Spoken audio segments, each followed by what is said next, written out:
Good morning, students. Today we are going to discuss Ivor Brown essay, A Sentimental Journey. Now, what is a sentimental journey? Sentiment means the emotions.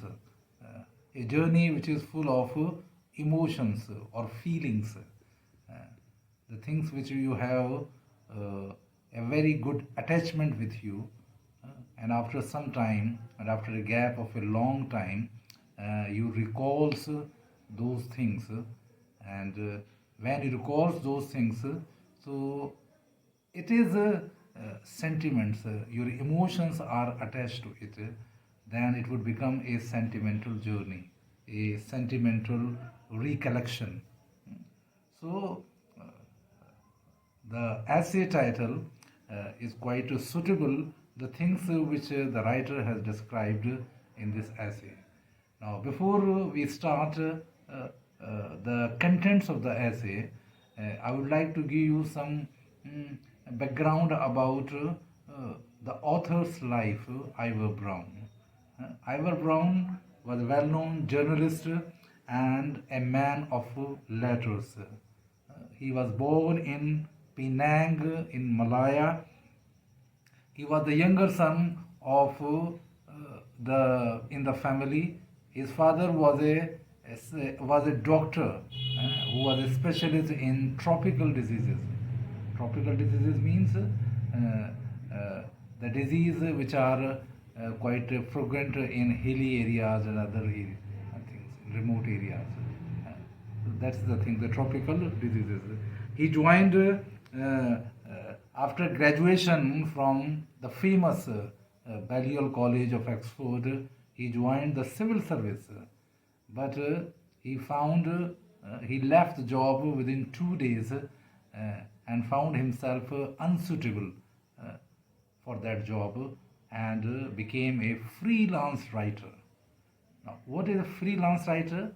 Means freelance writers are those writers who are not associated with any kind of publication, but they willingly write and sell their articles to different newspapers, magazines, and others. They are freelancer because they write freely without any kind of hindrance, without any kind of you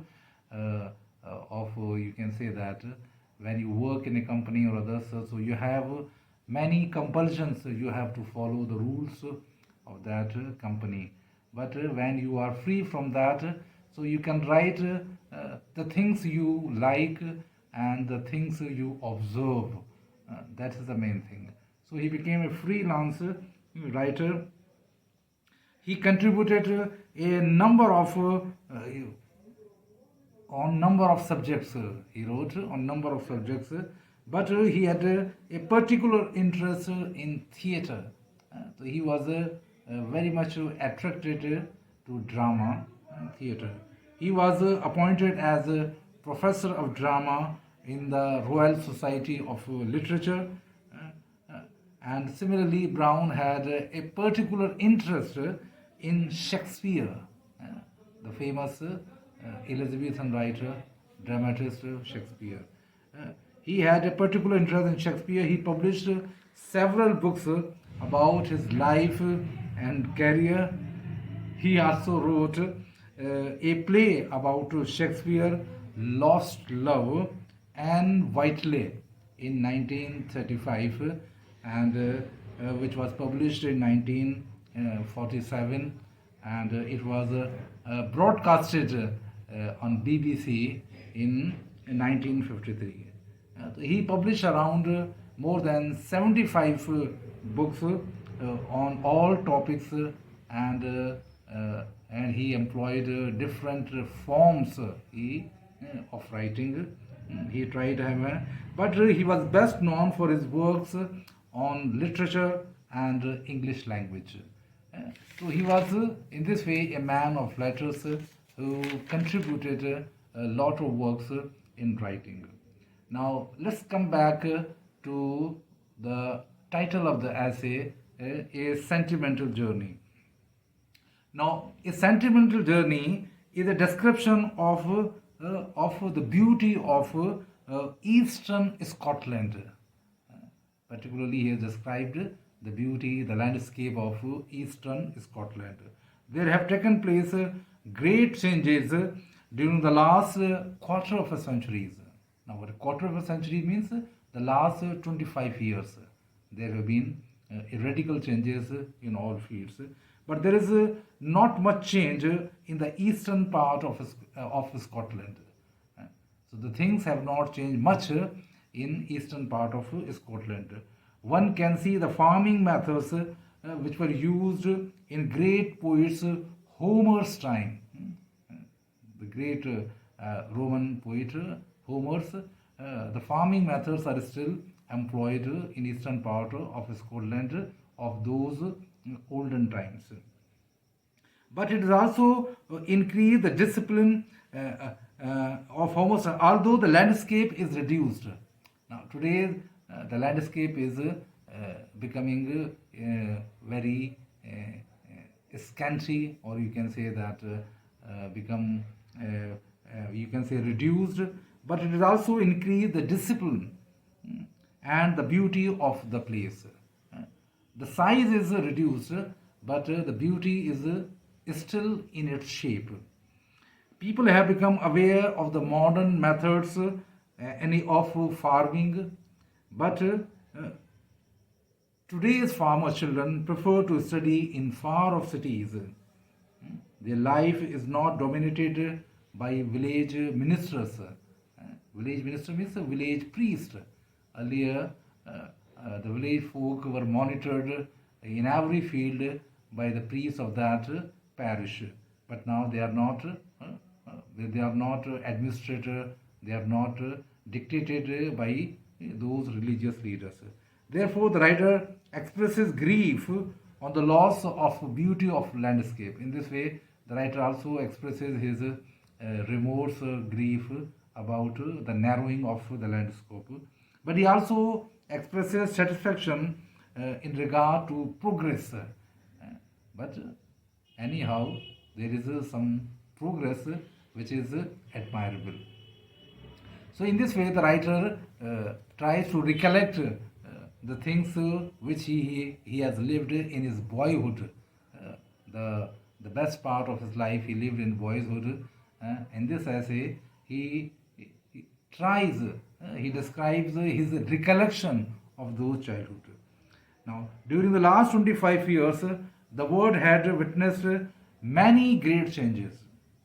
Many empires have been dismantled. Dismantled means overthrown. There were so many empires, so many civilization has been destroyed, and a new system of ruling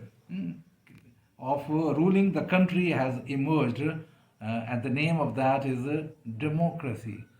Earlier, all over the world there was aristocracy. The king and queens ruled the state, but in the last 25 years and more than that, the major change place is the system of governing the state. Now it is democracy all over the world. The progress in automobile industry has changed the life of people drastically. The evolution of automobile industry has changed the lives of the people in transport, in communication, have become very fast. Nowadays, these things have become very fast. But it has also reduced the importance of currency.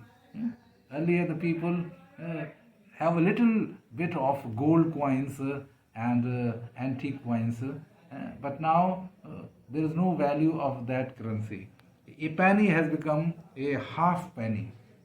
So you can say that the importance has reduced because earlier only a few people were millionaires, but now you can see that in every street you found many millionaires. So this kind of change which has deteriorated the system, the lives of the people, fills the writer's heart with remorse, and he describes many things with grief, with pain, which has been changed, which has been deteriorated in the last century. I think the other contents, the other points of the essay, I would discuss in my second part, which would be called as part 2. My most of the lectures are divided in part 1 and part 2. So my advice is that you start with part 1 and then follow the part 2. Thank you.